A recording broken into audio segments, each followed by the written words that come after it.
구름 사이로 보름달을 볼 수 있겠습니다. 제1라디오 11시 뉴스를 마칩니다. 박사임이었습니다. KBS.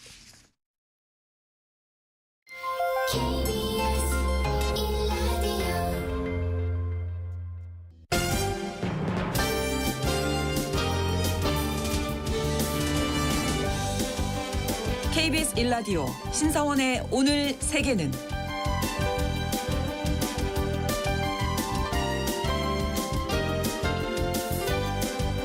안녕하십니까. 아나운서 신성원입니다. 발트해 연안의 세 나라죠. 에스토니아와 라트비아, 리투아니아를 통칭해서 발트 3국이라고 부릅니다. 서쪽으로는 폴란드, 동쪽으로는 러시아와 국경을 맞대고 있고요. 주변 강대국들로부터 지배를 당한 역사를 공유하는 나라들입니다. 그중에서 에스토니아는 발트 3국 중 가장 북쪽에 위치한 나라로 중세시대 도시와 자연의 조화를 이루는 특별한 곳인데요. 여기에 IT 강국으로서 현대적인 면모까지 갖추고 있다고 합니다. 잠시 후 크리에이터 마리엘 씨와 함께 에스토니아로 떠나보겠습니다.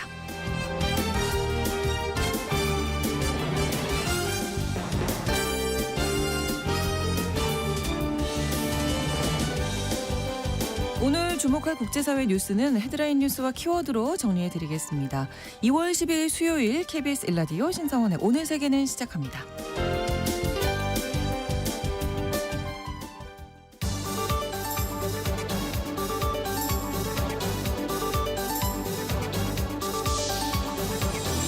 오늘 세계는 헤드라인 뉴스.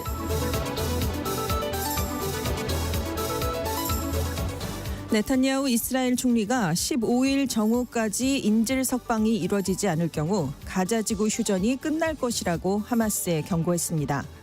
하마스는 어제 이스라엘이 민간인에 발포하고 구호품 전달을 가로막는 등 휴전 합의를 어겼다면서 15일로 예정됐던 인질 석방을 무기한 연기하겠다고 발표했었는데요.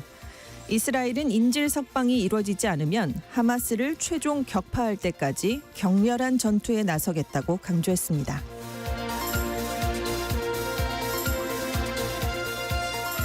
친이란 성향의 예멘 반군 후티가 이스라엘이 휴전 합의를 지키지 않고 가자지구 전투를 재개하면 자신들도 이스라엘을 공격할 것이라고 경고했습니다. 후티는 가자지구 전쟁이 시작된 이후 하마스를 지원한다는 명목으로 홍해를 지나는 외국 선박들을 위협해 왔는데요.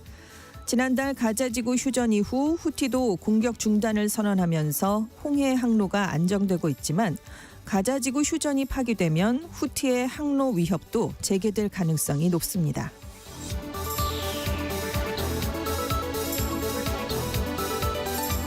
유럽연합이 트럼프 미국 대통령의 철강과 알루미늄 관세 부과 결정에 정면 대응하겠다는 방침을 밝혔습니다. 이유는 앞으로 미국이 어떻게 반응하는지에 따라 대응 수위를 결정할 것으로 보이는데요. 관세 부과가 다음 달 12일께 시작되는 만큼 EU가 협상을 우선 시도할 것이란 전망도 나왔습니다. 한편 EU 회원국 무역장관들은 대응책을 마련하기 위해 12일 긴급회의를 열기로 했습니다.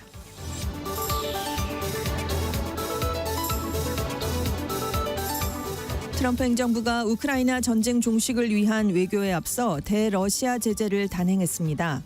미국 국무부와 재무부는 호주, 영국과의 공조하에 럭빗 랜섬웨어 공격을 지원한 러시아의 방탄 호스팅 서비스 업체 G서버스와 운영자인 러시아 2명에 대해 제재를 부과했는데요. 럭빗은 2019년쯤에 등장한 이후 2천여 명에게 1억 2천만 달러, 약 1,743억 원의 피해를 입히는 등 지금까지 세계 랜섬웨어 생태계의 20% 이상을 차지해 온 것으로 추정됩니다.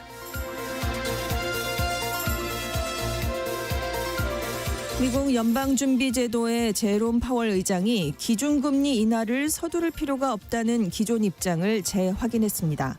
파월 의장은 11일 열린 연방상원청문회에서 미국 경제가 강한 모습을 유지하고 있다면서 정책 기조 조정을 서두를 필요가 없다고 밝혔는데요. 또 고용 극대화와 물가 안정이라는 두 정책 목표를 최적으로 달성하는 방향으로 정책 기조를 조정해 나갈 것이라고 밝혔습니다. 또 만약 경제가 강하게 유지되고 인플레이션이 2%로 지속적으로 둔화하지 않는다면 우리는 제한적인 정책을 더 오래 유지할 수 있다고 설명했습니다.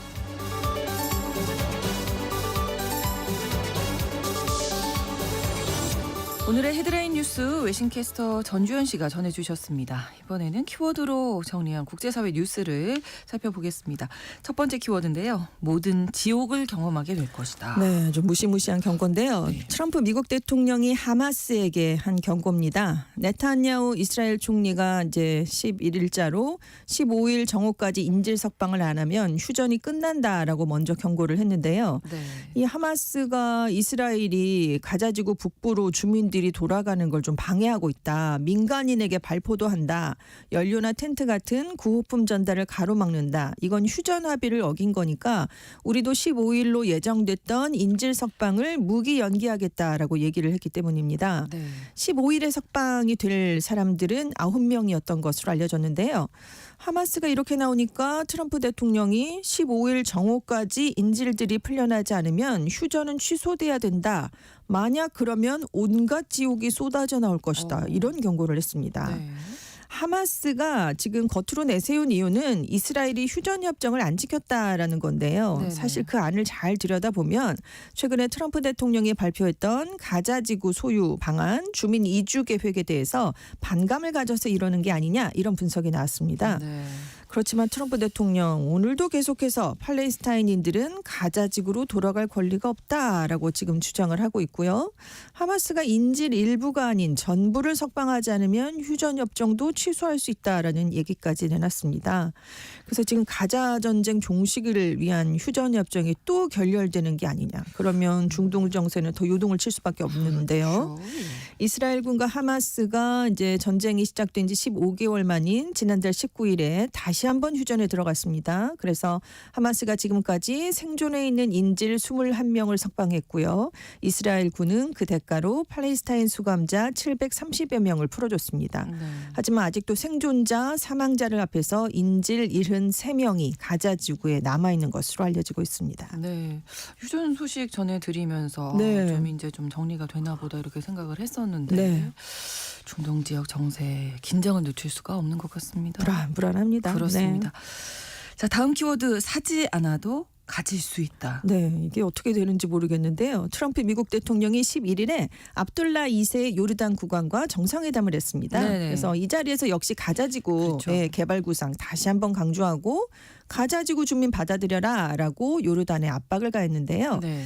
이제 회담 전에 질의응답 시간이 있었는데 미국이 가자를 어떤 권한으로 취할 것이냐라는 질문에 미국의 권한으로 인수하겠다 이렇게 얘기했는데요. 가자지구를 미국의 주권 행사 지역으로 두겠다는 의미가 아니냐 이렇게 해석이 됐습니다. 네. 그러면서 납세자들의 돈이 가자지구를 인수하는 데는 쓰이지 않을 것이다. 폐허가 됐는데 가자지구를 미국이 돈 주고 살 이유가 없다. 네. 사지 않을 것이고 가질 것이다. 이렇게 얘기를 했거든요. 무슨 얘기인지 모르겠습니다. 그냥 점령을 하겠다는 건지. 아무튼 그러면서 가자지구 개발하면 중동 지역의 평화와 일자리를 가져올 것이다. 그래서 뭐 어떤 문제 발생하지 않도록 미국이 관리를 하면서 네. 호텔, 주택 같은 걸 건설하겠다 이렇게 얘기를 했는데요. 요르단과 이집트의 일부 땅, 그 외 다른 지역도 확보할 수 있다. 뭐 이런 얘기도 했습니다. 그러니까 이곳으로 지금 팔레스타인 주민을 보낼 수 있다는 얘기인데요. 그래서 우리가 미국이 요르단과 이집트에 그동안 많은 자금을 기여했는데 우리는 협박은 안 한다 이렇게 얘기를 했거든요. 그런데 자 미국이 어느 정도나 지원을 하냐면 네. 2023 회계연도에 요르단에만 우리 돈으로 2조 5천억 원, 이집트에는 우리 돈으로 2조 2천억 원 정도 원조를 제공했습니다. 그러니까 트럼프 대통령이 이번에 우리 협박은 안 한다라고 했지만 우리가 이 정도 지원한다라고 강조했기 때문에 그러면 이거 자체가 그냥 압박입니다. 듣는 입장에서는 네. 그 옛날 얘기 자꾸 하면 네. 예, 그렇죠. 뭐라도 내가 해야 될 것 그러니까요. 같고. 예. 그러니까 요르단이 그냥 듣고만 있을 수는 없겠죠. 그렇죠. 뭔가 그렇죠. 답변을 준비해 갔습니다. 그래서 네네. 압둘라 2세 국왕이 이집트와 아랍 국가들에게도 계획이 있다. 일단 우리가 지금 할 수 있는 건 건강이 좋지 않은 가자지구 어린이 2,000명을 신속하게 요르단으로 데려오는 일이다. 이렇게 얘기를 했지만 네. 팔레스타인 주민 얼마를 받겠다라고 이렇게 못을 박진 않았습니다. 한편 이날 회담은 트럼프 대통령이 가자 구상을 공개한 이후에 아랍 국가 정상과 처음으로 대면 회담을 하는 자리였는데요. 네. 압둘라 국왕이 트럼프 행정부의 구상에 대해서 의견을 직접 나타내는 건 피했지만 아마도 회담에서는 자국 일정 내 반발 기류가 있다라는 점을 전달하지 않았을까 이렇게 추정이 되고 있습니다. 네, 이 구상에 대해서 지금 친 트럼프 성향 보여왔던 중동 지역 지도자들마저도 네. 반발하고 있는 상황인 거죠. 그렇습니다. 대표적인 인물이 에르도안 튀르키예 대통령입니다. 그동안 에르도안 대통령이 트럼프 대통령 집권 일기부터 브로맨스 사이였거든요. 그렇죠. 네. 그런데 최근에 미국이 이렇게 이슬람권의 반대를 무시하고 가자 개발 구상을 내놓으니까 공개 비판을 하면서 반발하고 있습니다. 네. 가자 지구에서 팔레스타인인을 강제로 쫓아내는 모든 아이디어를 단호하게 거부한다. 이렇게 얘기를 하면서 이스라엘을 향해서도 가자 지구 주민을 이주시킬 장소를 찾는 대신에 이곳에서 발생한 피해에 대가를 치러야 된다. 이스라엘이 재건 비용으로 1,000억 달러, 약 145조 원을 내놔라. 이렇게까지 요구를 했습니다. 네. 그리고 또 친트럼프 성향으로 여겨졌던 다른 아랍 국가 지도자들도 지금 반대하고 나섰는데요. 네. 사우디아라비아가 대표적입니다. 그렇죠. 이스라엘의 점령 정책을 포함해서 팔레스타인 주민 이주, 영토 병합 등 주민의 권리 침해를 무조건 반대한다. 팔레스타인과 관련한 협상 자체가 불가능하다는 게 빈살만 왕세자의 입장이다. 이렇게 강조를 했습니다. 그리고 LCC 이집트 대통령도 굉장히 불쾌하다라는 걸 숨기지 않고 있는데요. 네. LCC 대통령도 트럼프 일기 때 서로를 위대한 지도자다 이렇게 치켜 세운 적이 있거든요. 근데 네. 지금 완전히 반대로 돌아섰고 그렇다면 친 트럼프적이었던 중동 국가 지도자들까지 돌아선 이유는 무엇인가? 아무래도 이슬람 국가들에게 이 팔레스타인 독립이라는 게 동맹 관계인 미국과의 대립을 감수할 정도로 굉장히 민감한 문제이기 때문입니다. 그렇죠. 그래서 지금 중동 국가들이 부랴부랴 27일에 아랍 정상회의를 열 예정인데요. 네. 여기 이집트, 사우디를 포함해서 중동과 북아프리카 22개국이 참여할 예정이거든요. 전보다 더 강경한 입장이 나올 것으로 보입니다. 사지 하나도 가질 수 있다는 네. 게 뭔지가 그러니까요. 계속 좀 네. 의문이 남습니다.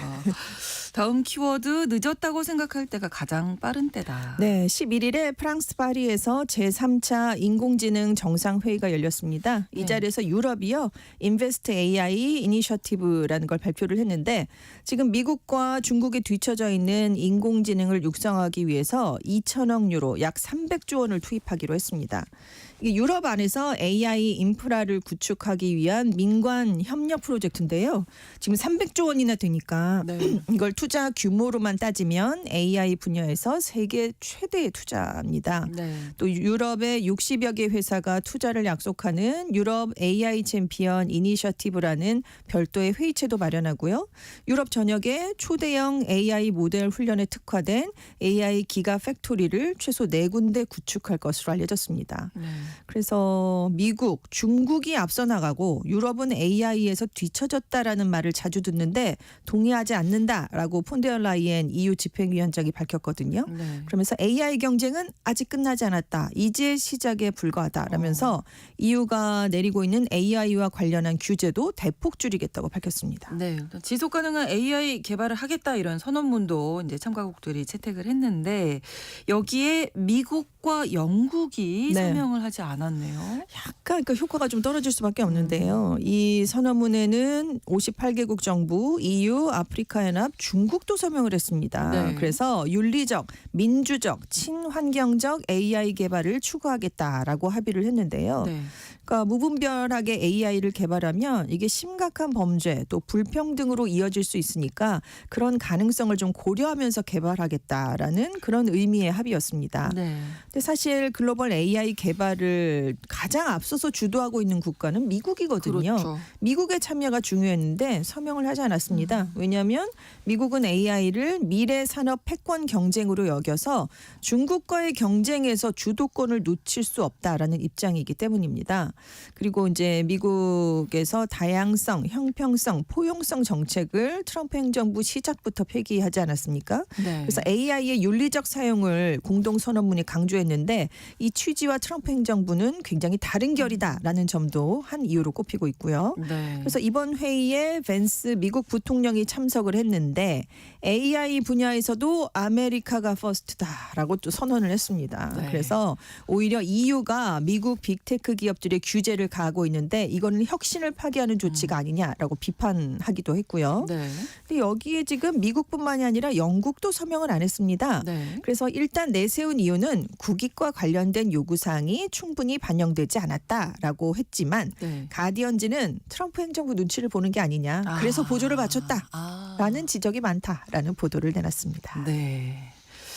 자, 다음 키워드는 아버지는 나귀 타고 장에 가셔야 되는데 전선에 가시고라고. 이 아버지는 러시아의 아버지입니다. 러시아군이 지금 3년 가까이 우크라이나 전쟁을 수행하면서 사실 소모전이잖아요. 계속해서 그렇죠. 자원을 좀 쏟아붓는. 네. 그래서 군용 차량이 부족해지니까 당나귀까지 동원해서 물자를 실어 옮기고 있다라는 주장이 제기됐습니다. 네. 현재까지 러시아가 한 2만여 대의 군용 장비를 잃어버린 것으로 추산이 되고 있거든요. 네. 그러니까 친러시아 군사 블로거들이 그래서 지난주에 우크라이나 전선에 배치돼 있는 당나귀들의 사진이다라는 걸 지금 SNS에 공개를 했습니다. 네. 당나귀들이 탄약과 식량을 실어 나른다라는 주장인데요. 그 한 헛간에 있는 당나귀 한 마리의 사진이 공개가 됐는데 네. 요즘 차량이 부족하기 때문이다 이런 설명을 달았고 다른 군사 블로거도 카키색 위장 천막 아래에서 모포를 덮고 지푸라기를 싣고 있는 당나귀 사진 이거 진짜입니다라고 지금 강조를 하기도 했습니다. 네. 그래서 이 블로거들의 입장은 러시아 국방부가 직접 당나귀를 배급했다라는 얘기인데요. 실제로 이 당나귀를 배급했는지 아닌지까지는 확실하게 알려지진 않았습니다. 그런데 네. 러시아 관리들은 지금 이런 관행을 옹호하고 있기 때문에 정부가 주는 게 아니냐 이런 추측이 조금 유력해지고 있는 건데요. 한 하원 의원이 이게 뭐가 잘못됐냐. 전선에 있는 군인들에게 탄약과 식량을 보급하는데 굉장히 지금 어려움이 있는데 이건 네. 당연하다. 그리고 2차 대전 때도 포병대 일부는 말이 끄는 부대였다. 이렇게 설명을 내놓기도 하고 당나귀 사용하게 놔둬라 라면서 또 다른 의원도 주장을 했습니다. 네. 근데 사실 나귀가 동원이 되지 않아서 그렇지 러시아군이 그동안 말, 민수용 오토바이, 전기 스쿠터 등을 이동 수단으로 쓰는 모습은 자주 포착이 됐었거든요. 네. 왜냐하면 드론이 본격적으로 전쟁에 쓰이면서 전장의 환경이 변했기 때문입니다. 네. 이런 전차 같은 것들이 이동 수단이 조금이라도 위치가 발각이 되면 바로 드론이 공격해서 파괴를 하거든요. 예, 네. 그렇기 때문에 좀 많이 지금 이 물자 수단을 운송하는 그 수단들이 없어진 건데 그러네요. 그래서 SNS에서는 밈들이 지금 속출하고 있습니다. 러시아판 곰돌이프 캐릭터들이 있어요. 거기에도 당나귀 캐릭터가 있거든요. 네네네. 그래서 이 당나귀를 올려놓고 쇼이구 전 국방장관 치하에서는 이런 일이 일어나지 않았다. 뭐 이런 비판하는 그런 밈도 있고 서방에서 활동 중인 한 인기 군사 블로거는 당나귀가 군복무 중에 새끼를 낳으면 국유재산으로 간주할 수 있는가? 당나귀가 만약 우크라이나 군에게 잡히면 이건 실종자일까 아니면 전쟁포로일까? 뭐 이렇게 하면서 약간 우회적으로 비판하는 글들을 올리고 있습니다. 전장의 모습이 많이 바뀌고 있는데 네. 뭐 드론 얘기했었는데 이제 당나귀까지 네, 등장을 그렇습니다. 합니다. 빨리 끝나야 되겠어요. 다음 키워드 용과 호랑이의 장군 멍군. 네, 이 용과 호랑이는 일론 머스크 테슬라 최고 경영자와 그 샘 올트먼 오픈 AI CEO입니다. 네. 지금 AI 개발 경쟁에 불이 붙었는데 그 가운데 두 CEO가 지금 격돌을 벌이고 있는데요. 네. 10일에 머스크가 이끄는 투자 그룹이 우리가 오픈 AI를 974억 달러, 약 141조 원에 사겠다라고 제안을 했습니다.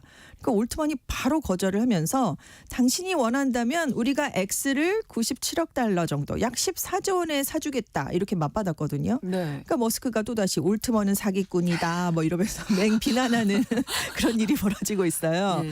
근데 사실 머스크와 올트먼이 2015년에 비영리 단체였던 오픈 AI를 공동 창업했던 사이입니다. 그렇죠. 근데 2018년에 의견에 대한 차이를 보이면서 머스크가 오픈 AI를 떠났고요.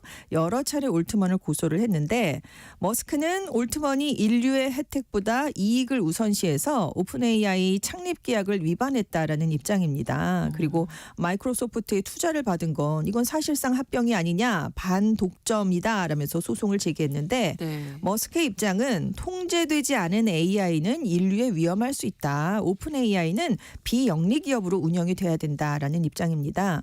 반면에 올트먼 측은 챗 GPT가 성공하니까 머스크가 오픈 AI 오픈AI를 일찍 떠난 걸 후회하는 거다. 그러면서 네. 소송을 제기하는 거다라면서 맞받고 있는데요. 네. 일단 올트먼은 오픈AI를 앞으로 영리 기업으로 전환하겠다는 그런 취지를 갖고 있습니다. 그래서 그렇죠. 트럼프 대통령이 이끌고 있는 스타게이트 사업에 참여를 하겠다는 건데 머스크는 여기에 참여하지 않거든요.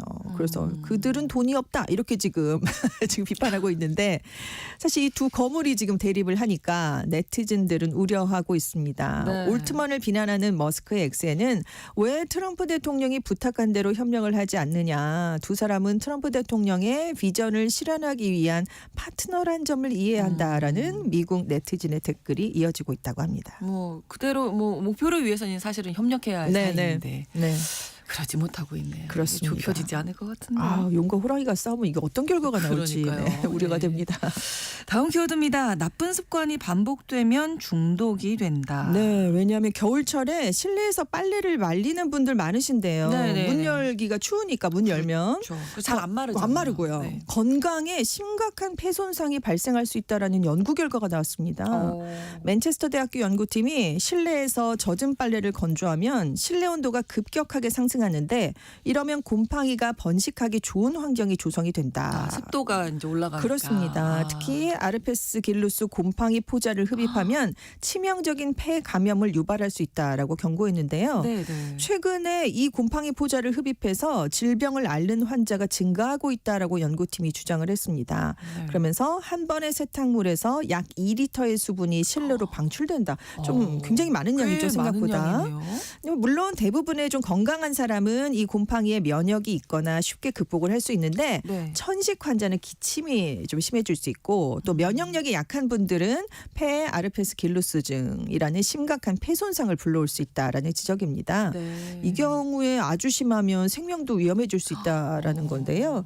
면역력이 떨어진 분들 중에 대표적인 분들이 항암 치료를 받는 암 환자분들, 또 에이즈 환자, 자가 면역 질환자 같은 분들이 있는데 이런 분들은 이 아르페스 길루스증에 걸릴 위험이 더 크다고 합니다. 그래서 실내에서 빨래를 건조한다면 주의를 해야 되고 몇 가지 대안이 있다라고 전문가들이 얘기를 했는데요. 가능하면 실외에서 건조하는 게 좋고 네. 건조기 사용 그리고 제습기를 사용해서 습기를 함께 조절해주는 방법, 창문을 자주 열어서 환기하는 방법들입니다. 네. 이게 사실 실내 빨래 건조는 굉장히 자주 하는 행동이잖아요. 늘 우리가 반복하는 그렇죠. 행동이고 네. 빼놓을 수 없는 행동이고 네. 단순한 생활 습관처럼 보이지만 이게 쌓이면 심각한 건강 문제를 초래할 수 있기 때문에 네. 이 점에 좀 조심을 해달라라고 연구팀이 경고했습니다. 환기를 잘하시는 게 습도 조절하시는 게 중요하겠습니다. 오늘의 헤드라인 뉴스와 키워드 외신캐스터 전주현 씨와 함께했습니다. 고맙습니다. 네, 감사합니다. KBS 일라디오 신성원의 오늘 세계는 1부 마무리하겠습니다. 11시 30분부터 일부 지역에서 해당 지역 방송 보내드립니다. 아하의 노래 맨하탄 스카이라인 들려드립니다. We sit and watch umbrellas fly. I'm trying to keep my newspaper dry. I hear myself say, my boat's leaving now, so we shake hands and cry. Now I must wave goodbye, wave goodbye, wave goodbye, wave goodbye, wave goodbye, wave goodbye. You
지금 시각은 11시 30분입니다.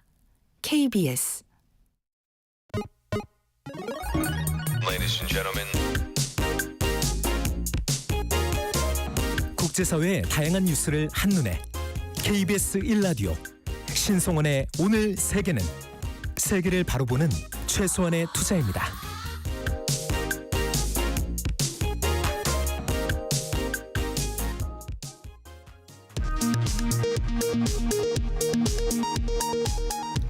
이 시각 라디오 정보센터 뉴스입니다.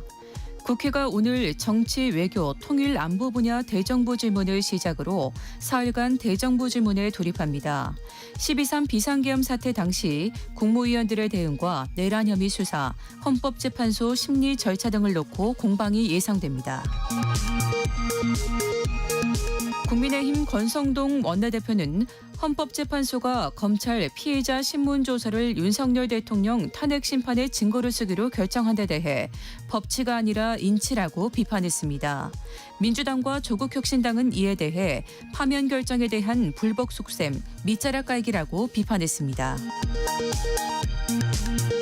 6개 야당이 공동 발의한 명태균 특검법이 국회 법제사법위원회에 상정됐습니다. 여당 의원들은 표결에 불참했습니다. 이주호 부총리 겸 교육부 장관과 17개 시도교육감이 오늘 오후 대전 초등학생 피살 사건 관련 대응 방안을 논의합니다. 지난해 7월 서울도심에서 9명의 사망자를 낸 시청역 역주행 사고의 60대 운전자가 1심에서 금고 7년 6개월을 선고받았습니다. 금고는 노역을 수반하지 않습니다. 공정거래위원회가 신한우리은행을 시작으로 국내 4대 은행의 주택담보대출 비율 담합 의혹에 대한 재조사에 착수했습니다. 최근 금수요가 급증한 데 따른 품귀 현상으로 한국조폐공사가 시중은행에 골드바 공급을 중단하기로 했습니다. 지금까지 라디오 정보센터 뉴스 정한나였습니다.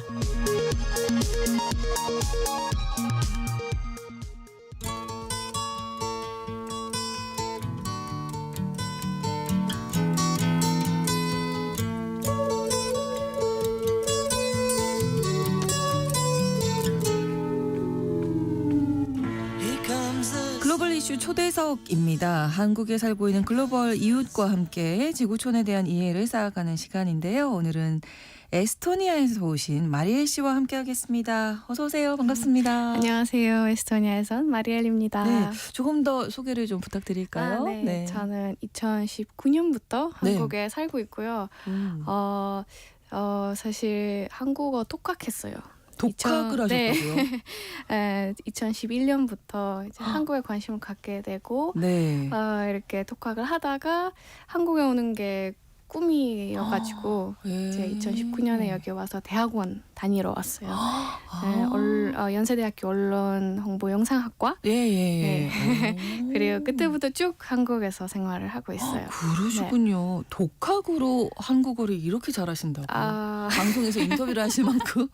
와, 대단하십니다, 진짜. 아닙니다. 처음에 한국어를 이게 한국에 대한 관심을 어떻게 갖게 되셨는지도 궁금하네요. 그때 제가 15살이었거든요. 15살. 네, 그때 이제 드라마 사실 뭐 이런 그쵸. 네. 바로 한류의 영향으로 네네네네. 이렇게 한국에 대해 많이 알게 됐죠.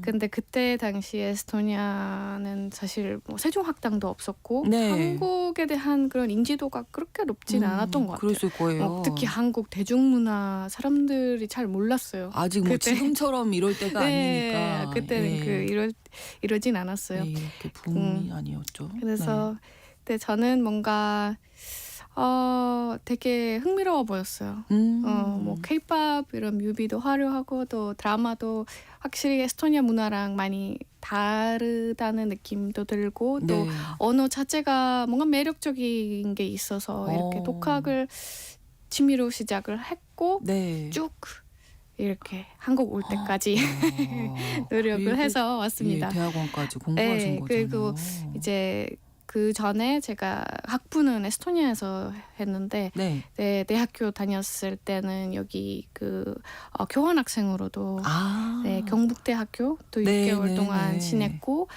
또 사실 처음으로 한국 온 게 2016년이었어요. 네. 제가 그때 에스토니아에서 처음으로 한국어 말하기 대회가 열렸어요. 제 1회. 네. 그래서 제가 상 받으셨군요. 네, 제가 1등을 했습니다. 1등이셨어요. 네, 그때 참가자 한 10명이었던 것 같아요. 네. 그래서 처음으로 에스토니아에서 이런 걸 했는데 그때는 뭐 한국어를 아는 분들도 많지 않으셨을 네, 테니까 그렇죠. 에스토니아 내에서 일단 한국어를 배울 수 있는 그런 학교가 곳도 없었어요. 없고, 네. 근데 오로지 독학으로. 네. 그래서 이렇게 한국과 인연을 맺으셨군요. 네. 지금까지. 네, 지금까지 예. 이렇게 네. 한국에서 생활을 하고 있습니다. 지금은 이제 유튜브 그렇죠. 활동하시는 지금은 거죠? 크리에이터로 활동을 하고 있고요. 네. 저 이제 에스토니아 있을 때부터 유튜브를 해왔고 네. 또 처음에 이제 한국어로만 제가 유튜브를 하고 있어요. 그래서 시청자분들도 다 한국 분들이에요. 네. 네, 또 에스토니아를 소개하는 콘텐츠 올리다가 이제 한국에 와서 한국 지방 여러 네. 지역을 이렇게 여행 다니면서 네. 콘텐츠 많이 찍어왔고 또 제 취미가 등산이거든요.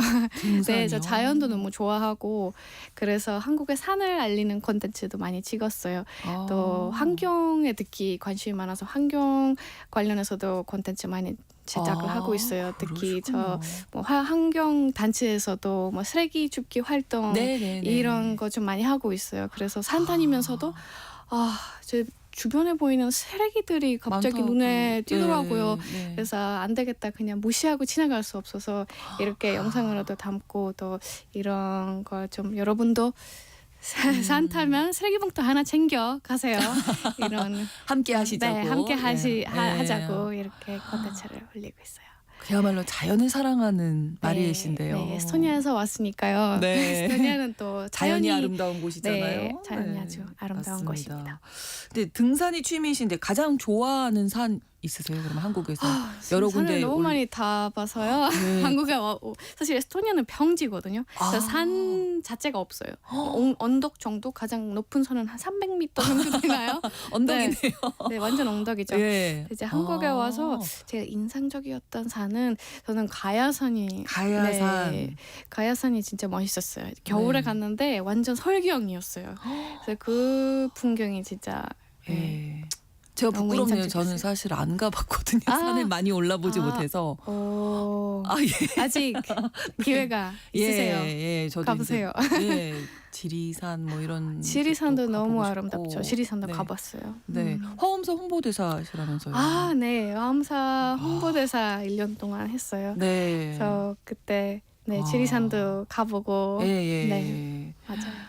이런 활동들을 많이 하고 계신데 에스토니아 하면은 아직 우리 한국 분들에게 좀 낯설 거거든요. 맞아요, 많이 요즘은 또 잘 모르겠어요. 제가 에스토니아에서 왔다고 하면 발트 3국 요즘 좀 아시는 분들 좀 계시더라고요. 네, 청취자 여러분들을 위해서 에스토니아 좀 소개를 해주신다면요. 나오셨으니까. 에스토니아는 북유럽에 위치한 작은 나라입니다. 네, 그리고 발트 3국 중 제북단에 위치한 나라예요. 그렇군요. 그래서 에스토니아, 라트비아, 리투아니아 이렇게 있어요. 인구는 약 135만 명 정도 되는 것 같고요. 네. 수도는 탈린이에요. 탈린, 네. 탈린 중세 도시로도 유명하죠. 그렇죠. 그 유네스코로도 지정된 그래서 중세 꼭 가보고 도시예요. 싶어요. 정말 아름다운. 진짜 중세 분위기를 제대로 네. 경험을 해보실 수 있습니다. 네, 그래서 아주 이국적일 것 같아요. 우리 입장에서는 맞아요. 저도 빌딩만 이렇게 사실 있다가 이제 에스토니아 여기 한국에 생활하다가 네. 몇 년 만에 에스토니아 가니까 와 여기 진짜 중세 도시네요. 그러시군요. 또 새삼스럽게 네. 되게 네. 그래서 유네스코 문화유산으로도 맞습니다. 탈린이 등재된 곳인데요. 뭐 아름다운 자연 풍경으로 유명한 곳이죠. 그렇죠. 에스토니아 자연 환경도 이제 좀 오래되고 생태계 다양한 숲이 잘 다 보존된 나라이기도 하죠. 네. 또 늪지도 유명하고 늪. 네, 미로 습지라는 좀 유명한 습지가 있어요. 네. 또 저희 제 고향은 라크베레라는 도시예요. 네. 그 탈린에서 한 1시간 거리에 있는 도시인데 저기 또 유명한 그 중세 시대 성이 있어요. 네. 거기는 인구가 16,000명 되는 작은 근데 우리 도시라고 하거든요. 네. 뭐 그래서 예. 저기 서울에 비교를 해보면 비교하기가 작은 좀 도시지만 네. 네. 네, 이제 저기서 한 30분 거리에 네. 큰 국립공원, 그 라헤마 국립공원이라고 하는데 네. 저희 그 시골집도 저기 그 지역에 있어요. 그렇군요. 그래서 아주 아름다운 해변도 있고 해변 좋아하신다고. 네, 저 바다 좋아하거든요. 에스토니아 바다도 수영하기도 너무 좋고 예. 또 특히 여름에 활동할 게 너무 많아요.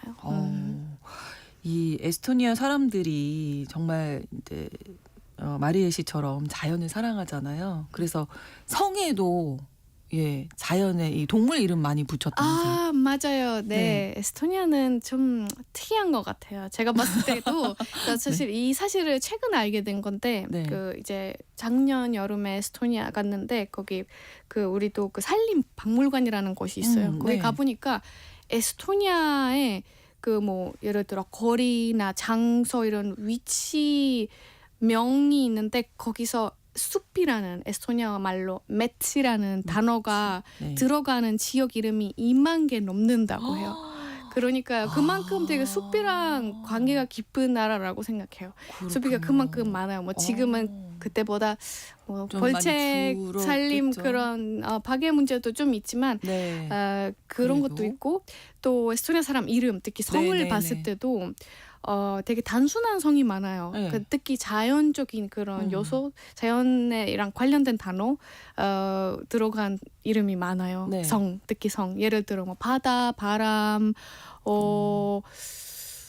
숲 아니면 동물, 네. 뭐 정솔모, 오랍 에스토니아 말로 오랍? 아니면 뭐 여우, 레바네 아니면 곰, 가루. 여우씨네요. 그러면? 진짜 그래요. 저도 지금 제 주변 제가 알고 있는 사람들 생각해도 다 한 명씩 한 명 정도 생각이 나요. 그런 성을 가지는 네, 사람이 네. 그만큼 흔해요. 근데 제 성은 그렇진 않아요. 제 성은 사실 거르베라고 하는데 네. 그거는 독일에서 유래된 이름이에요. 왜냐하면 코르베? 또 에스토니아가 여러 나라 지배를 많이 당한 나라잖아요. 그렇죠. 스웨덴, 뭐 러시아, 덴마크. 그래서 네. 성도 다양합니다. 네, 정말 숲과 관련된 네, 그런 이름이 진짜 이름이 많아요. 많다. 그 지금 그 역사도 잠깐 언급을 해주셨는데 발트 3국 중에 한 곳이잖아요. 맞아요. 에스토니아. 발트 3국이 어떤 나라가 있는데 그 역사도 한번 좀 짚어주실까요? 발트 3국이요. 네, 에스토니아, 라트비아. 네, 그리고 리투아니아. 네. 네, 공통적으로 좀 역사가 많이 비슷한 나라들이죠. 네. 왜냐하면 세 나라 다 그 소련의 시대를 겪은 나라들이에요. 네. 그래서 좀 그런 아픈 역사가 좀 공통적인 거죠. 다시 문화적으로는 언어만 봐도 많이 달라요. 에스토니아어는 핀란드어랑 같은 어족이라서 네. 말하는 것도 되게 비슷해요. 그래서 서로 조금 알아들을 수 있는 정도로 비슷하고요. 네. 또 리투아니아와 라트비아는 조금 달라요. 근데 역사적으로 그쵸 이제 그 독립했을 때 네. 발트 삼국들이 함께한 유명한 그런 노래 혁명으로 유명해요. 그 발트 삼국이. 네. 노래 혁명. 네, 그게 뭐냐면 진짜 평화롭게 네. 이제 독립을 그냥 좀 이렇게 그 운동 네.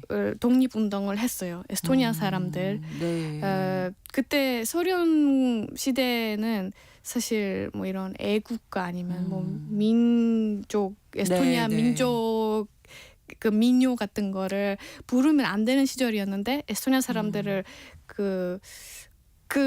이제 독립을 하고 싶은 마음에서 그 반항을 하는 마음에서 저항하는. 저항하고 싶어서 네. 이제 그냥 나가서 그 노래들을 불렀어요. 그렇군요. 그래서 그때부터 그 큰 노래 축제가 생긴 거예요. 그래서 지금까지 이어진 문화예요. 네. 5년 만에 한 번 하는 큰 노래 대전이 있어요. 그렇군요. 그리고 그 옆에서 이제 1989년 그때 네. 이제 발트 삼국들이 이렇게 다 손을 잡아서 네. 큰 이런 제인을 손에 맞잡고. 손에 맞잡고 이렇게 한국어로 그게 인간띠? 인간띠 맞아 인간띠를 네, 만들었어요. 네. 이렇게 손을 다 잡고 그래서 이제 우리는 이제 독립을 뭐 하겠다 이렇게 또 조항을 표현을 한 거죠. 네. 그리고 그 뒤에 이제 1991년에 그 소련이 연방이 붕괴되면서 독립을 나라가 하게 된 독립을 거군요. 했습니다. 이게 제가 조금 더 설명을 드리면 에스토니아 수도가 탈린이잖아요. 탈린에서 맞아요. 라트비아 수도 리가를 지나서 네, 리가. 리투아니아 수도 밀뉴스에 네. 이르는 이 긴 거리를 인간띠를 그러니까 만들어서 한 200만 명 정도 되는 독립에 대한 의지를 네, 굉장한 보이는 거죠. 네, 지금 생각해도 노래혁명. 신기해요. 약간 소름 돋네요. 저도 예. 저도요. 주권을 이렇게 회복한 후에는 뭐 민주주의, 시장 경제 네. 정착을 위해서 노력을 했고 지금은 IT 강국으로 또 그렇죠. 에스토니아는 유명하다고요. 완전 이 이스토니아로도 이- 잘 유럽에서 이 이스토니아. 알려져 있어요. 예. 네, 에스토니아는 확실히 확연하게 네. 그 좀 디지털 그런 음. IT로 방향을 잡았어요. 네. 독립하고 나서부터. 그래서 에스토니아는 예를 들면 물론 스카이프 만든 나라로 좀 유명하죠. 이번에 요즘 뭐 스카이프로 많이 스카이프 했었고. 사람들 요즘 있는지 모르겠는데 그렇죠. 우리 기억을 가족은 하고 계속 써요. 우리 부모님이요. 우리 부모님. 저도 예전에 많이 썼던 기억이 어. 나네요. 네, 그리고 그 뒤에 이제 블록체인이 좀 에스토니아에서 블록체인. 많이 개발이 됐죠. 네. 제가 알기로는 에스토니아가 최초로 이런 전자 정부를 도입한 나라라고 해요. 뭐 요즘은 다른 나라들도 비슷하게 이렇게 하고 있는데 그때 에스토니아가 최초로 그런 걸 했고요. 또 전자 투표도 처음으로 시도한 나라예요. 네. 지금은 제가 봤을 때 전자 투표하는 사람이 더 많을 수도 있을 것 같아요. 네, 그리고 온라인으로도 뭐 모바일 아이디 아니면 신분 그 아이디 네, 카드로 쉽게 이걸 신분 인증이 돼서 저는 한국에 있을 때도 이렇게 온라인 투표를 몇 번 했어요. 그러시군요. 네. 오. 그런 시스템이 잘 되어 있어요. 그리고 네. 최근에 그거 얼마 전에 뉴스가 나왔는데 네. 이제는 100% 디지털화 됐다고 네. 에스토니아 정부가 그 심지어 뭐 이혼 그런 절차까지 이제 이혼 절차도? 온라인으로 가능한 얼굴 안 봐도 돼요? 네, 온라인으로 해결할 수 있어요. 그래서 이젠 100%입니다. 그 전에 정부의 모든 99. 행정 서비스가 이렇게 네네, 디지털화 됐군요. 네, 공공 서비스는 다 이렇게 그렇군요. 온라인으로 편리하게 네. 처리가 돼서 너무 좋죠. 그러네요. 근데 얘기를 듣다 보니까 다른 나라의 어떤 지배를 받아서 독립을 예. 한 거라든지 IT 강국이다. 이게 우리나라랑 에스토니아가 정말 많이 닮았다 이런 생각이 들거든요. 그렇죠. 이런 면에서 좀 비슷한 예. 것 같아요. 그럼 예전에는 뭐 많이 안 알려졌다고 아까 말씀해 주셨는데 에스토니아에서 한국 지금은 어느 정도인가요? 어느 정도 알려져 있나요? 네, 한국이요? 네. 제가 봤을 때 이제 그 지금은 한류의 그래도 좀, 영향으로 예. 좀 특히 10대, 20대 사이에서 좀 인기 많아요. 한국 예. 인기 많아요. 네. 한국어 공부하는 학생도 진짜 많아진 것 같아요. 그렇군요. 이제 세종학당이 네. 생기면서 학생이 엄청 많고 네. 또 한국에 유학 오고 싶은 학생도 엄청 많은 것 같아요. 또 전반적으로 한국에 대한 좀 잘 요즘 좀 잘 많이 알려져 있는 것 같아요. 네, 대사관도 얼마 또- 전에 생겼다면서요? 맞아요. 예. 그것도 생긴 지 얼마 안 됐어요. 또 사실 여기서 한국에 생긴 에스토니아 대사관도 그렇게 오래되지 않았거든요. 그렇군요. 그래서 네. 요즘은 이런 좀 많이 이루어져 그만큼 있어요. 교류가 많다는 가교 얘기니까. 네. 많이 이루어져 있어서 네. 앞으로도 아마 더 많은 그런 에스토니아와 한국 간의 그런 네, 교육도 늘어나지 않을까 뭐 이런 생각이 하게 예, 됩니다. 맞아요. 근데 다른 점은 어떤 게 좀 처음에 오셨을 때 좀 낯선데 좀 한국과 에스토니아 다른 점은 다른 점이요. 어떤 뭐 거였어요? 이미 조금 얘기를 했는데 저는 산이 자체가 예. 처음에 많이 이국적으로 느꼈어요. 왜냐하면 에스토니아는 평지라서 산이 그냥 없고 네. 또 제가 어디 다른 외국에서 생활해본 적도 없었어요. 그래서 네. 이렇게 산이 많은 나라가 되게 이국적이고 네. 인상적이었어요. 처음부터. 네.